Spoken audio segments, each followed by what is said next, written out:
Tisas PX9 Gen 3 Tactical Optics Ready Threaded Barrel with the Magwell. Today you will see our absolute cold shot first impressions, full mag +1 test, our trademark what's for dinner test to see what it eats.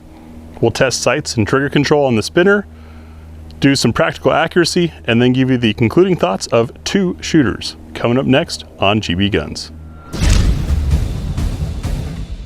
All right, I've got 10 rounds, piece of steel down there at about 20 meters, and these are my first shots.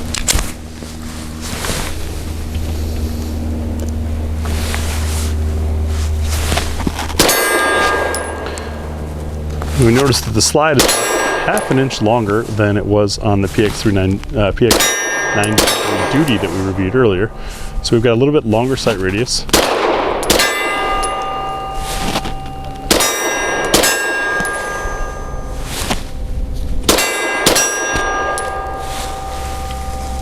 That's going to be fun.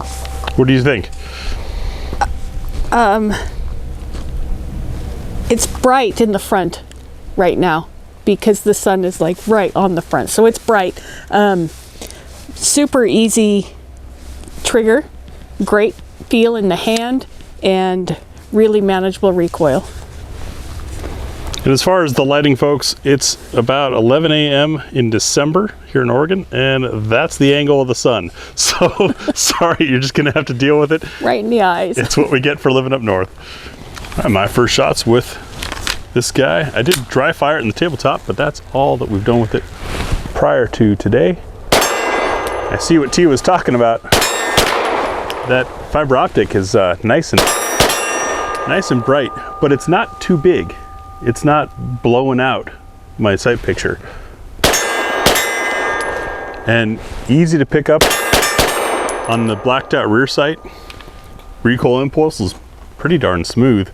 And I'm glad I went with the Magwell that comes in the box because it is indeed hooking under my pinky. And as the gun tries to recoil, it's helped give me a little bit more control there. Let's see how these mags run with that +2 fully stuffed for 21 rounds. We've got 20 +1 using the standard 18 rounder for our plus, and then the +2 extended base plate for another 20 rounds. Came in the gun, and I gotta say they are Metgar magazines and they loaded very easily. It was a comfortable load all the way to the top. Still got the steel out there. I'm gonna try to just hammer this out. Ideally, I'll hit most of the time, but really we're just trying to see how the mags run.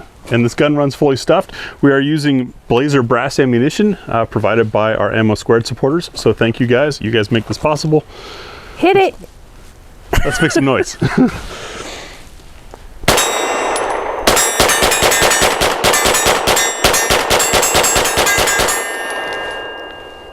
No issues whatsoever. Wonderful sparklies all over the air thanks to that Blazer. Not quite burning right. But yeah, no issues running. Let's see what it eats. It's that time again. Thanks to our Ammo Squared supporters, patrons, and donators, it's what's for dinner time. As we move past this, you see the lightest load. This is 65 grain, and we're going up to, I believe, 165 grain today.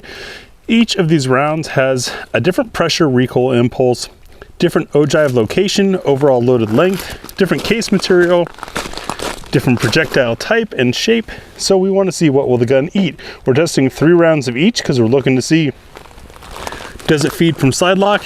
Will it cycle another round of the same type for a second round? And the third round, just to reduce variables and see if it locks the slide open afterwards.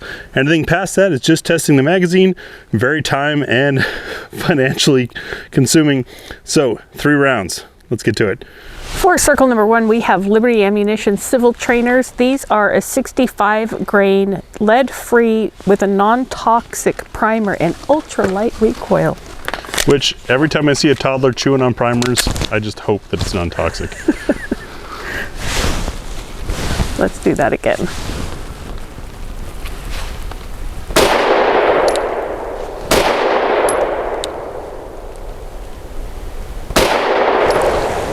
And you know those rounds have to be screaming out of that longer barrel. How'd they feel? Have a Circle number 2 is Winchester Super Clean. These are a 90 grain zinc core full metal jacket, lead free. Why am I using the rack and that? Because the freaking thing is tight. Slide release. Yeah.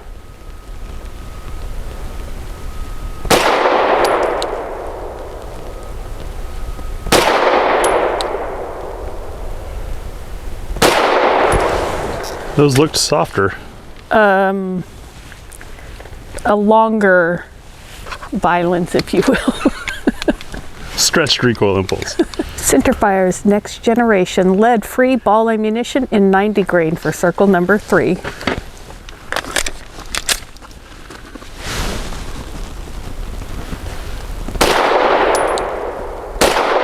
Whoops. Those were easy to shoot. Did you have a surprise? And that was unrehearsed, just so you know. Nicely done. And for circle number 4, we have Winchester Silver Tip, giving you the power to defend. These are 100 grain, 115 grain, jacketed hollow point, marketed for defense.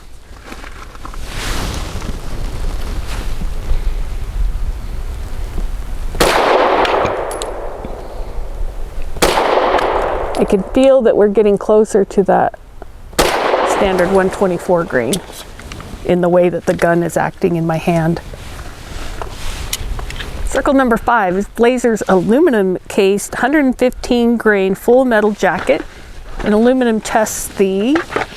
We use aluminum and steel case as well as the nickel plated brass because they all expand and contract at a different rate than standard brass. They also have a different friction coefficient inside the chamber, which can result in choking some guns. Some guns like it. Let's hope not.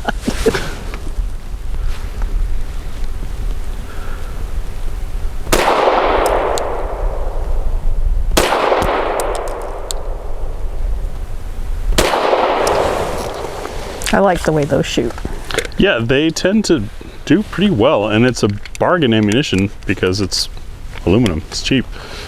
Circle number 6 is going to be Wolf steel case 115 grain. Just like why we do the aluminum, I'm going to give that slide release. Works for me. Maybe it's loosening up. I'll try it again next time. All right. Let's see how it does.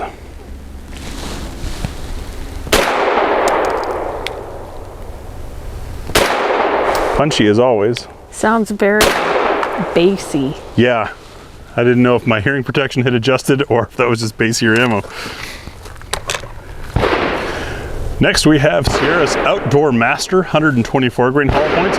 These have been on sale lately, or at least as of late November, early December 2022. We ran them in our 365 barrel comparison test, and well, I'll let you guys look at the energy numbers there. This has more flip.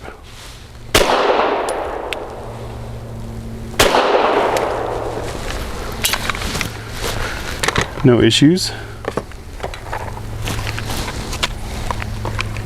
Next up is Hornady's Critical Duty 135 grain. These are nickel plated brass case.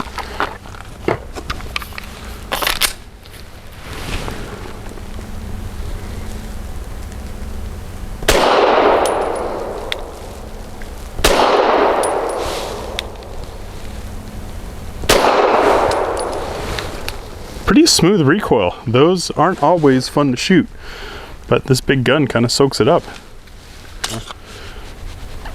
Tia just described the smell from the Hornady Critical Duty as like a motorcycle in the woods, since you always were all curious about our smell notes.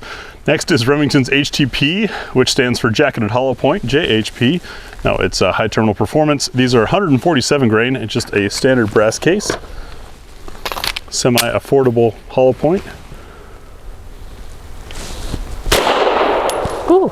It's just me, as the front sight post slightly crooked. Looks like it's leaning. Not asking the audience, I'm asking Tia. Obviously, you guys don't know what the sight post looks like. I'll have to look at it when it's not glaring in the sun. It's gonna drive you. And lastly, our big heavies from True Shot Gun Club is the Ammo Incorporated Stealth minus an A, 165 grain, which makes this 100 grains heavier than our lightest load today. Quite the range for this gun to eat. Oh, those are so soft. Pew. Well, they performed very well. Oh, when you got soft shooting ammo, it's easy to stay on target. That is our 6-inch Titan Great Outdoors spinner target that we're gonna shoot at from 12 yards, 13 yards.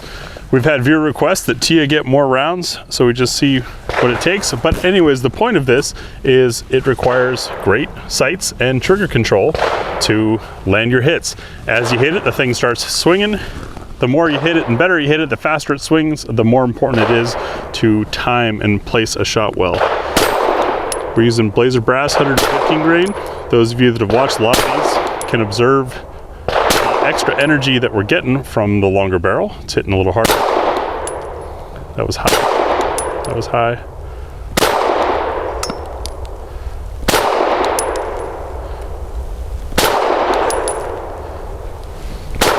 And we noticed during the What's for Dinner that we were hitting a little bit high. That was way high.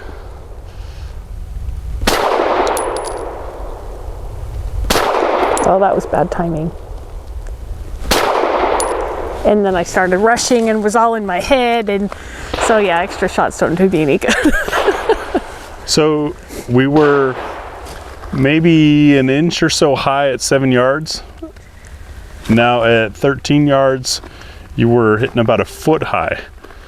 So I was aiming when it wasn't swinging at the bottom part of the red, and I was aiming more right because I know that my shots were more left on paper.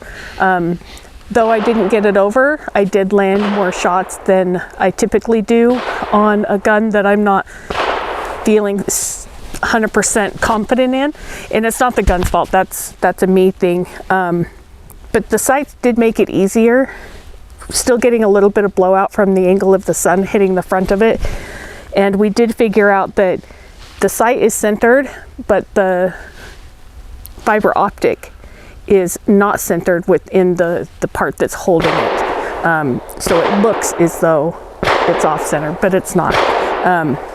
As far as the trigger goes, the trigger is phenomenal. I really enjoyed the trigger, and I could get it in time. It's one of those psychological things that I have to overcome eventually to be able to get that in a quick manner, but I'm getting better. Yeah, your shot timing was great. We had to figure out aim. Maybe you were healing the gun a little bit, pushing anticipation recoil. It has been weeks since we've shot. Yeah. And it's cold out, so we've got less sensation. There were definitely some rushed shots. There were a couple that I knew that I did the now thing. Because I remembered that I was supposed to be shooting when it was swinging. So yeah, all of those things work against me. It's not the gun. This gun would be a great gun to learn that. I'll give it a try. All right, 8 rounds. Same Blazer 115 grain, and I'm gonna sandbag low for my shots.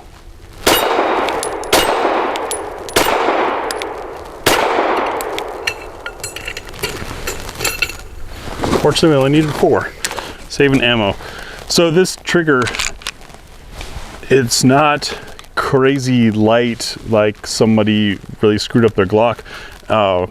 It has an appropriate weight for carry and break, but the break is still very defined, and you know where the wall is there. And coming through the wall isn't so heavy that it causes you to throw your shots.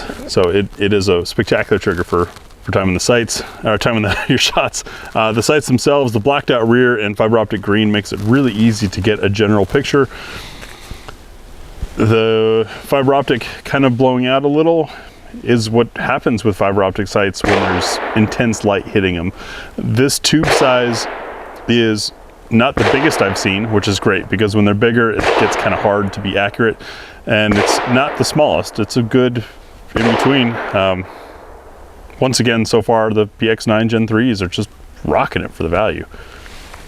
So 5 shots for accuracy from the 7-yard mark with the Nosler. These are 115 grain ASP.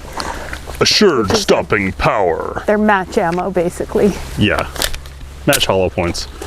And which circle square are you going for? The left one.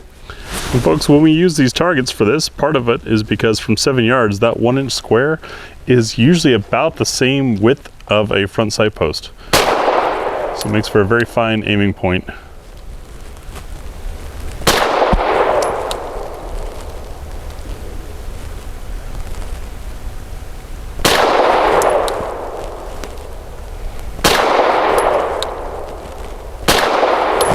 Nice. I do better when I don't overthink the process.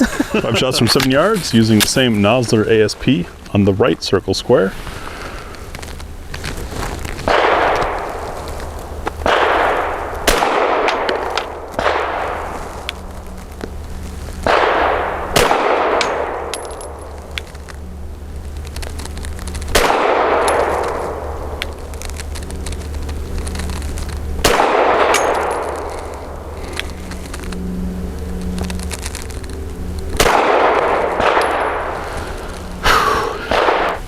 So when I first grabbed this gun, I'm like, that's budget.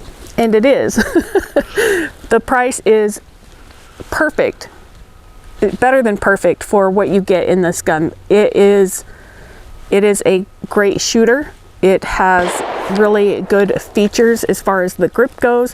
Where the mag release is, I at first was a little bit confused by that, not gonna lie, like, because usually I have to adjust my hand a lot more in order to be able to reach the mag release on a lot of guns, and this one is just right there, and it's not snug, it's a really nice mag release. The mag well definitely helps, even though I have small hands. Once that I get my other hand in there, I can fit in even better, and that creates more of a push-pull effect for me without losing my grip. If that was not there, my grip probably would have come loose on a couple of those loads, the small loads, in fact. The trigger, I absolutely love the trigger. I would want to spend more time with it because, as you saw, one of those shots did get away from me just because the reset to break again is very definitive and right there. The sights, I love fiber optic sights just because, you know, I have corrected vision, and anything that helps me be able to see my target better or my sight picture better is obviously better in the long run. So I would say that this is a great little gun at a budget price that I would suggest and recommend to people to check out. Blah. Don't forget to breathe when you shoot. I totally screwed up. I held my breath through all 5. That's what the big sign was at the end. Things you forget when you don't shoot every day. Anyways, we were really impressed with the duty model that we reviewed February of 22. Got full reviews on that. And that's what inspired us to try out the tactical, longer slide, longer barrel. And man, it's still just a great gun. I think this is something worth snatching up while they're yet to be sort of respected. Those of you who haven't been tracking these things, when the Canics first came to the US, they were laughed at as the poor man budget gun and no one took them seriously. And now they're on the world stage in competitions and the prices have gone up quite a bit. I suspect something like that could easily happen with these Tisas guns because they're an incredible value. You know, it came with a mag loader that we didn't need because the mags load that nicely, but it's cool to have one on hand, especially if you're going to take it to a training course and load a lot of mags over a short period of time. The interchangeable side panels and backstrap we didn't mess with because for our combined use, Tia's hands and my hands, we found that the standard fit well on the other one. Same here, but yeah, it's taking away the price. So not looking at it as just a value gun, looking at it objectively as just a pistol. It's a great pistol. The fact that it's affordable makes it kind of dumb to not get one. If you're looking for something duty-sized 18-rounder. Merry Christmas to you. Yeah, that is just a smooth shooter too. I think it'd be a great gun to learn with or to teach someone with because the trigger is predictable enough and the recoil is low enough. The fiber optic sight on a blacked out rear makes sight picture really easy and doesn't teach any bad habits like aligning 3 white dots, things like that. And it's optics ready if you wanted to put something on it, right? Yes, in fact, we have an RMR on our green one that we reviewed in February. It's kind of funny because the optic costs way more than the gun does, but it is optics ready for those who want to run that way. But overall, just a great package. Thanks for watching.